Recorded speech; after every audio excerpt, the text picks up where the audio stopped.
Depression. ඔගේ කෙලවර සමහර විට තමන්ගේ ජීවිතේ නැති කරගෙන වෙන්න පුළුවන් අපේ හා. මරණය, සීදී නසා ගැනීම. එතකොට දරුවන්ගේ ඒ වගේ ડિප්‍රෙෂන් වල මූලික ලක්ෂණක් තියෙනවනේ. දර කොණ්ඩේ යනවා, ඇස්සට කළු වෙනවා, කෙට්ටු වෙනවා, කණ්ඩ බෑ, කල්පනා කරනවා, නිින්ද යන්නේ නැහැ. දැන් බලන්න ඕනේ මොකක්ද මේකට හේතුව? ડિප්‍රෙෂන් වලට ලොකු හේතුවක් තමයි බලාපොරොත්තුව කියන එක. බලාපොරොත්තු වෙලා ඉන්න දේ නැති වෙච්ච ගමන් මොකද වෙන්නේ?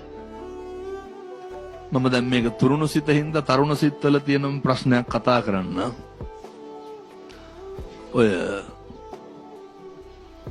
ලොකු ડિප්‍රෙෂන් තත්ත්වයක් ඇති වෙනවනේ ඔය අර බලාපොරොත්තු වෙන ප්‍රේමය නොලැබුණහම.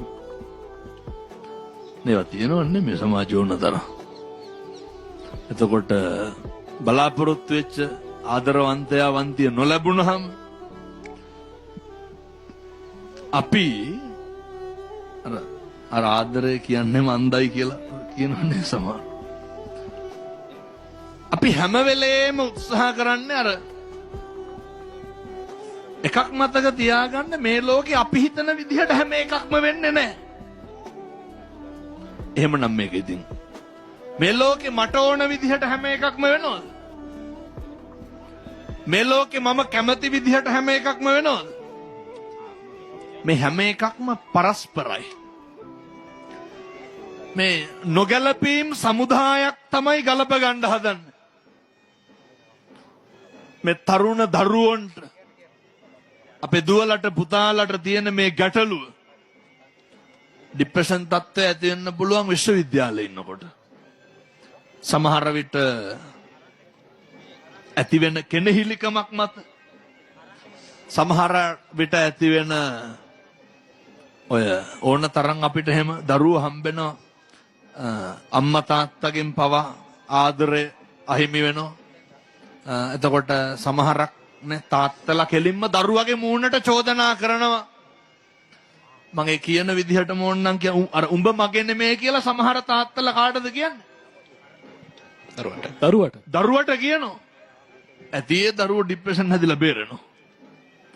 එතකොට සමහර අම්මලා කියනවා සමහර විට පොඩි කාලේ නේ කවුරු හරි අර හදාගන්න දීලා අර වැඩි වියටපත් වුනහම කියනවා උඹ අපේ නෙමෙයි කියලා. එහෙම දරුවෝ මට ඕන තරම් හම්බෙලා තියෙනවා.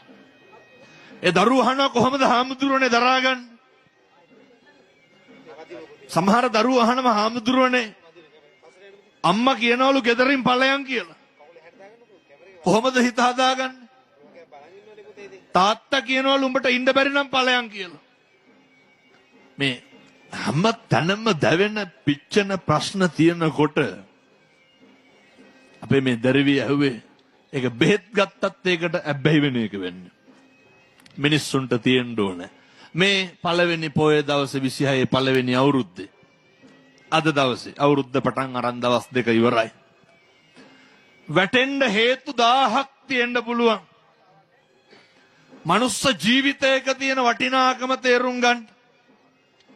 ඔය අනෙක තුල යැපෙනකන් විතරයි ડિප්‍රෙෂන් තියෙන්නේ. අනෙක මත බලාපොරොත්තු තියාගෙන ඉන්නකන් විතරයි කනගාටුව තියෙන්නේ. වෙනස් වීම කියන එක නම් දරා ගන්න පුරුදු වෙන්නම වෙනවා. මිනිස්සු වෙනස් වෙනවනේ. මට කියන්න කවුද මේ ලෝකේ වෙනස් වෙන්නේ නැත්තේ? කවුද මේ ලෝකේ නැති වෙන්නේ නැත්තේ? ඔය නේ අවුරුදු ගාණක් මේ ප්‍රේම සම්බන්ධතා ගොඩනගාගෙන ඉඳලා ඒකේ ප්‍රතිඵලය විවාහය, විවාහයේ ප්‍රතිඵලය දරුවෝ. ඒ විදිහට ගිහිල්ලත් ඔයනේ අනියන් සම්බන්ධතා පවත්තලා විවාහය දෙදරා යනවනේ. දරුවෝ 4-5 දෙනෙක් එක්ක සමහර අම්මලා තනි වෙනවා.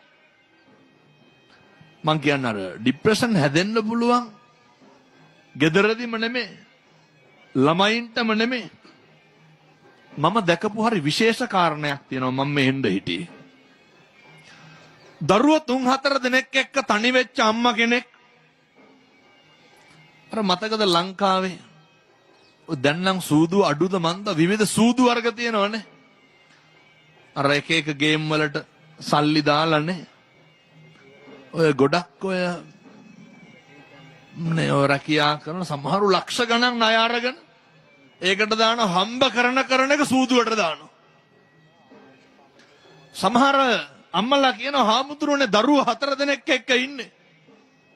ඒ අම්මලාට කොහොම ડિප්‍රෙෂන් එන්න ඕනද? වෙන කිසිම දෙයක් ඔළුවට ගන්න ඕනේ නැහැ. අපේ අම්මයි තාත්තයි නැගිටපු විදිහ හිතන්න. මගේ අම්මා මං හදාගත්ත විදිහ හිතන්න. මගේ තාත්තා මං හදාගත්ත විදිහ හිතන්න. අම්මලාට ડિප්‍රෙෂන් නැහැ විදිහ නැහැ. ඒක අරමුණක් තියෙනවා. වැටෙන්න නෙමේ ඒ අරමුණ තියෙන්නේ නැගිටින්න. ජීවිතේ වැටෙන්න හේතු 1000ක් තියෙනවා. ආර්ථිකමය ප්‍රශ්න. ස්වාමි පුරුෂයා නැති වුණාම නේ ගැහණියෙකුට තනියම ජීවත් වෙන්න අමාරුයිනේ. අසත්පුරුෂ පිරිමින්ගෙන් කොච්චර නොබිනා යෝජනා එනවද?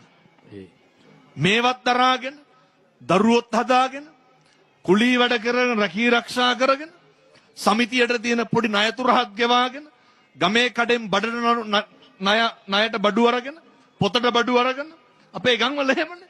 ඒ ටිකත් කොහොම හරි ගෙවාගෙන කෝටි ප්‍රසන්න. මොකක්ද ඔය අම්මගේ ඔළුවේ තියෙන එකම දේ මොකක්ද? දරුවෝ ටික ලොකු මහත් කරන එක විතරයි. මතක තියාගන්න. අර හිත ඇත්නම් පත කුඩාද කියන්නේ. හිතමයි පුතේ බලපාන්නේ. එක අරමුණක් මත ධෛර්ය සම්පන්න වෙන්න. එක අරමුණක් මත අදිෂ්ඨානශීලී වෙන්න. ඒ අරමුණට කටයුතු කරන්න. ඒ අරමුණු ජය ගන්න මේ තරුණ මහත්තුරුන්ට මේ පුර 15ක් පොය දවසේ තුරුණන්ගේ ආශිර්වාදය ලැබේවා කියලා අපි